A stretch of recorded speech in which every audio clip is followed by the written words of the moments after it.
What's up, Gears Nation? It's your boy, TheGearsProdigy, coming back at you with the Gears 5 Collector's Edition console unboxing. Sorry that it took a couple days to do this, but I was busy playing Gears 5, or trying to play Gears 5. With the massive server issues and the glitches, and all the bugs and problems, it's hard to actually play the game. Sorry that I postponed this video for a couple days. So, like always, before we actually get into the as-aforementioned video, if you're not already part of the Gears Nation, be sure to subscribe and hit the fuck out of that notification bell. And now that all that self-plug bullshit is out of the way, let's get into the as-aforementioned unboxing video. So, first thing I want to do is just go over the basic box art on the sleeve, I guess we would call it. So this is the front, and by the way, I am wearing nylon gloves just to protect the box and the actual merchandise from natural hand oils. So this is the front.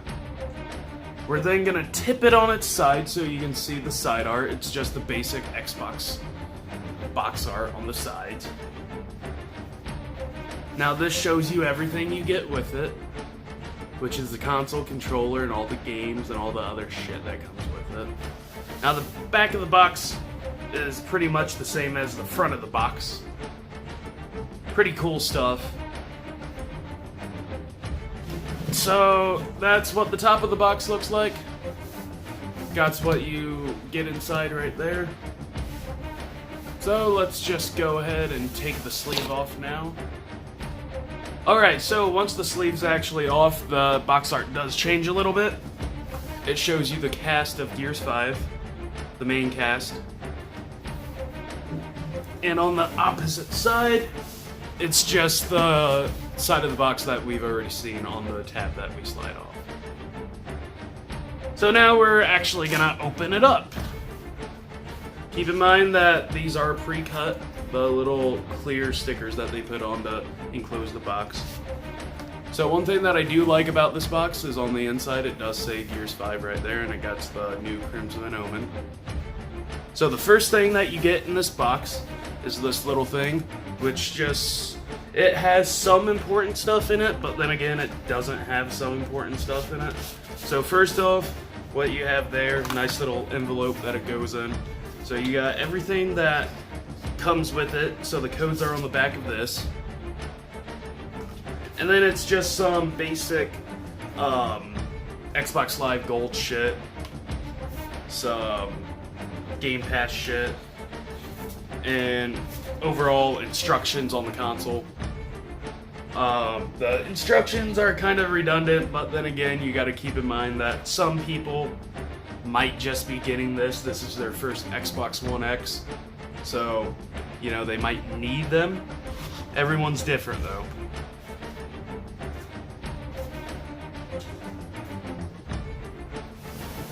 So, without further ado, we're just gonna keep on digging stuff up and going over it. So the next thing that we're gonna be looking at is this. I do like these little boxes. These little boxes are cool. They're easy to display, and they look cool. So you've got your HDMI cord. Got the power cord. One cool thing about Xbox One S and X is there's no power brick. The original Xbox One came with a power brick. Those things suck. It's hard to put on a shelf and worry about that. It just looks ugly. So the next thing we got is the controller.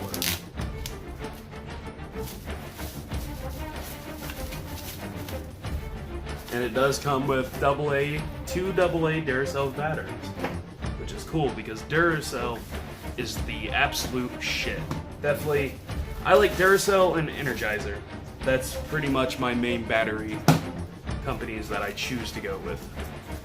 Keep in mind, that's just me randomly putting a plug out there. I'm not being paid to say that. So this is the controller. Now, I'm not gonna lie, I don't really like light controllers, whether if they're white or gray or light blue. I personally don't like them, but this one looks cool. This one does look cool. So we have the locust symbol right there on the battery pack cover, which is cool. We have the Phoenix Omen. I don't really like the Phoenix Omen though. I prefer the Crimson Omen. It would have been cool if they would have put that Omen on there instead of the Phoenix Omen. So moving on, that's the controller. Good stuff right there, man. The next thing we're gonna pull out is this, whatever this is. Now I do kind of recognize this because the Gears 4 Xbox came with one of these. And literally there's nothing inside here other than the stand for the Xbox to sit your Xbox upright. And it does look like they updated it from the S, because the S didn't have these little tabs right there. It literally just slid in to the bottom of the console.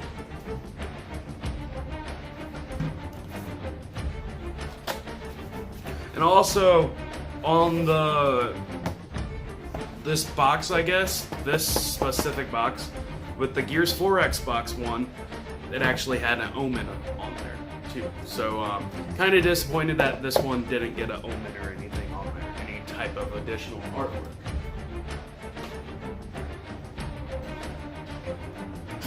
And so next, it looks like we're gonna be taking the Xbox out.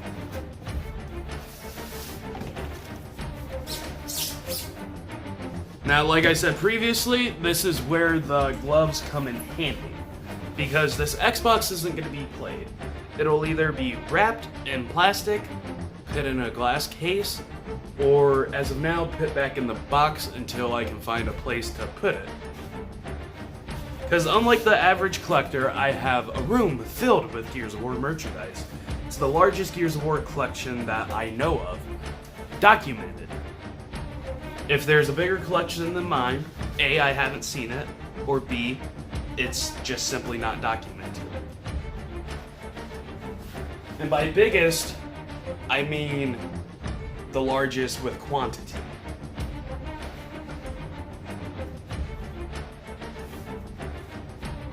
So take this felt wrap off. I believe that is the correct term for it.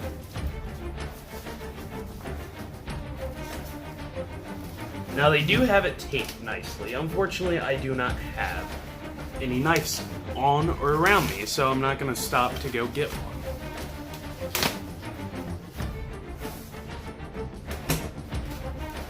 So, and then once you get that plastic wrap off, you can just take that, throw it the fuck away. And so here is the Xbox. I'm not gonna lie, it looks a lot nicer in person than it does on the box or in any adverts that you've seen for it.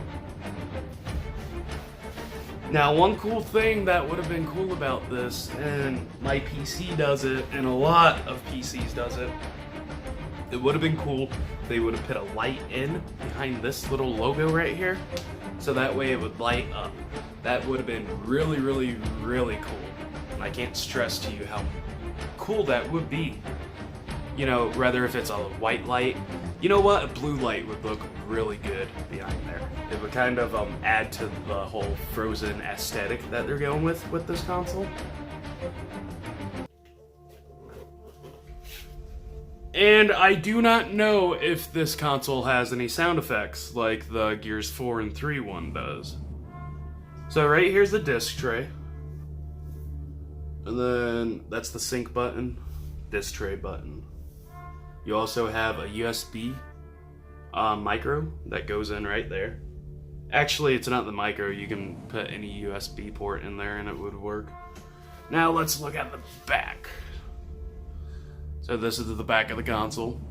So we have 2 HDMIs, an out and an in, 2 additional USBs on the back. I do not know what the IR out is. And then of course right there is where the power cord goes. Then you got the Ethernet, and I don't know what the SPDIF input is. Not too sure about that one. And also on the bottom of the console is the Locust pendant. Pretty cool that they would add that in there, because I'm a huge fan of the Locust. Although I'm not a fan of this retconned bullshit we know as the Swarm, but the Locust is still cool, even though that the Swarm are in fact pussies. So Gears Nation, be sure to let me know your thoughts and concerns about this unboxing video and the actual console in the comments below. Also be sure to let me know if you picked up this Xbox or not. Unfortunately, I didn't really want to, considering that the Xbox Project Scarlet, or whatever the fuck it's called, is dropping next year. But because I'm a Gears collector, I had to get this particular item, especially at launch before the price went up. The price might go up because it is a collector's edition type console. If you found this video informative and or enjoyed it, be sure to drop a like. And if you're not already a part of the Gears Nation, be sure to subscribe and hit the fuck out of that notification bell. If you would like to contribute to the growth of my channel, be sure to share on all social media platforms. For the latest news and info on my channel, be sure to follow me on Twitter. For other entertainment, be sure to follow me on Instagram.